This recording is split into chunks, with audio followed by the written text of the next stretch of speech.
Welcome back to Grammar Grade 10. This is Unit 10, Lesson 69, and it is the lesson that closes our capitalization unit.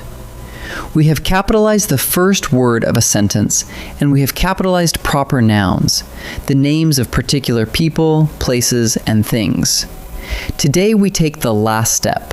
What happens when a proper noun turns into an adjective? Italian bread. A French film. A Shakespearean sonnet. Those capital letters are not decoration. They follow a rule, and there are two subtleties inside that rule that trip up even good writers.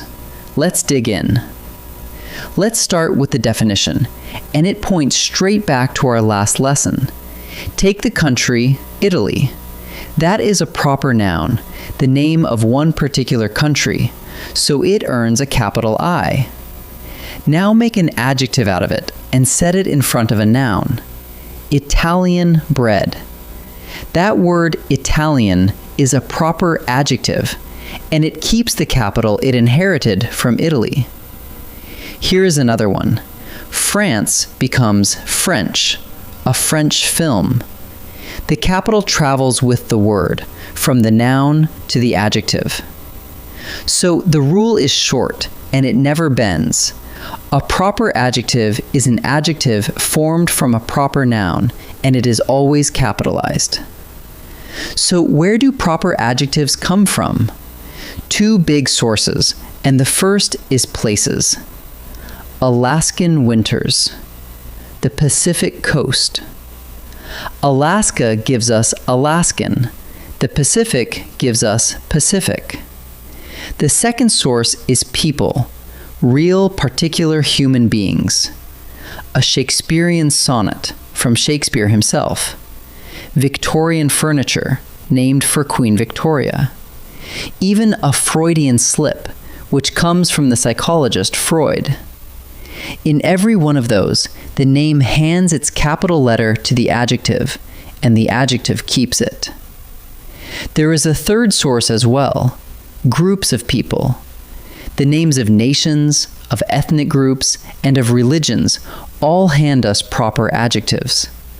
A Buddhist temple. Hispanic culture. Buddhism is a religion. Hispanic names a people, and both of them take a capital when they turn into adjectives.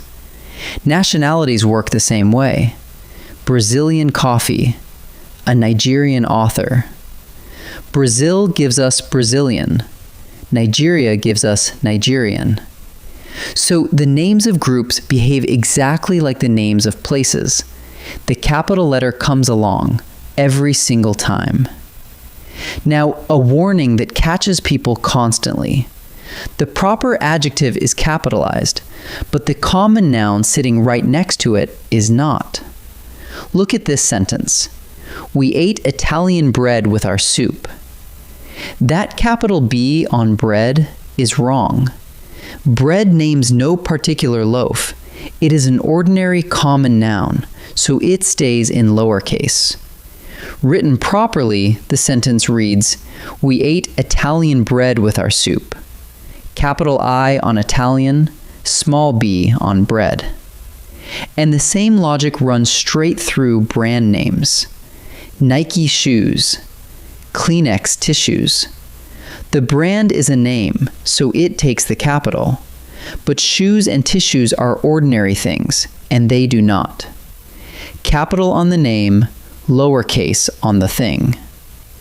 Here comes the first subtlety, and it is one that even careful writers get backwards.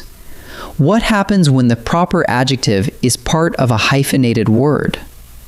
Look at these. Anti-Soviet. Un-American. Pro-American. Every one of them is upside down. The writer capitalized the prefix and left the name itself in lowercase, exactly the wrong way around. A prefix like anti, un, or pro is not a name at all. It is just an ordinary little word part, and it stays lowercase. The capital belongs to the proper part. Anti-Soviet, un-American, pro-Canadian. Notice the shape of it. Small letter, hyphen, capital letter. Every time. So in a hyphenated adjective, capitalize only the piece that came from the proper noun and leave the prefix alone. And here is the second subtlety, which is a strange and rather charming one.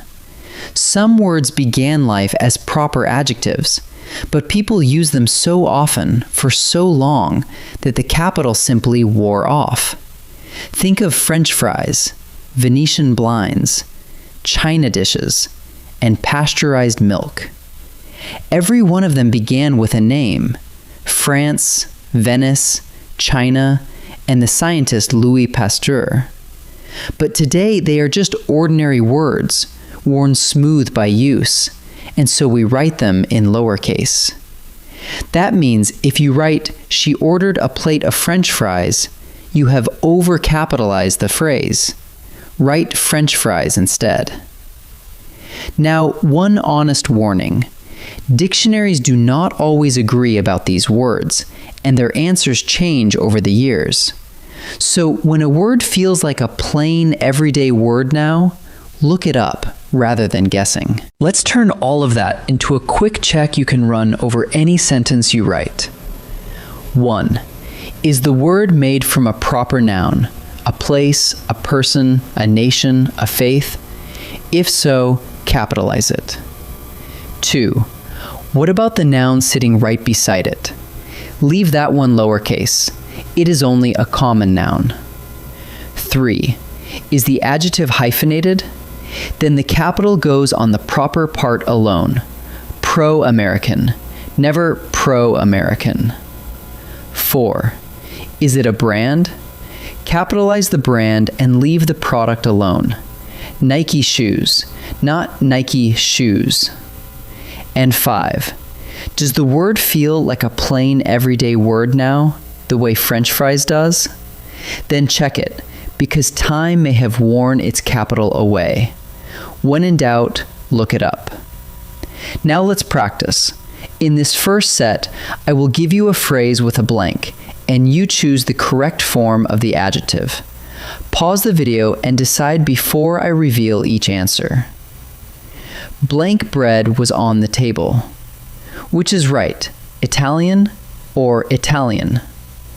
The word comes straight from Italy, which is a proper noun, so the adjective made from it is proper too. The answer is Italian, with a capital I. She read a blank sonnet aloud. Shakespearean is formed from Shakespeare, the name of one particular person, so it carries his capital along with it. The answer is Shakespearean, with a capital S. The festival celebrates blank culture. Hispanic names a whole group of people, and the names of groups are proper, so the adjective is proper as well. The answer is Hispanic, with a capital H. Now for the subtleties: hyphens, worn-down words, and brand names. Choose the form a careful writer would actually put on the page. Pause and try each one before I answer. The senator gave a blank speech. This is the hyphenated case. The prefix pro is not a name, so it stays lowercase, and the capital belongs to American. The answer is pro-American, small p, capital A. He ordered a basket of blank. This one looks like it ought to be capitalized since it came from France. But long use wore that capital away, and today the phrase is simply an everyday word. The answer is French fries, all in lowercase. She laced up her blank before the race. Nike is a brand name, so it is proper, and it keeps its capital. But shoes is just an ordinary common noun, so it stays lowercase. The answer is Nike shoes. Let's gather everything up. A proper adjective is an adjective formed from a proper noun. Italian bread, a French film, a Shakespearean sonnet. and it is always capitalized, whether it came from a place, a person, a nation, or a faith. Next, the common noun beside it stays lowercase, because bread is only bread.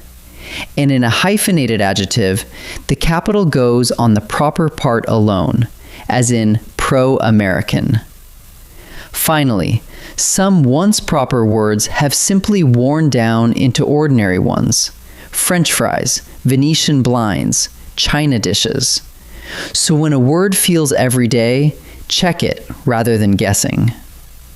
And with that, Unit 10 is complete. Look back at what you can now do. You capitalize the first word of every sentence. You capitalize the proper nouns that name particular people, places, and things. And you capitalize the adjectives those names give birth to. Capital letters are quiet, but they tell your reader exactly what is a name and what is not. Congratulations on finishing the unit, and I will see you in the next lesson.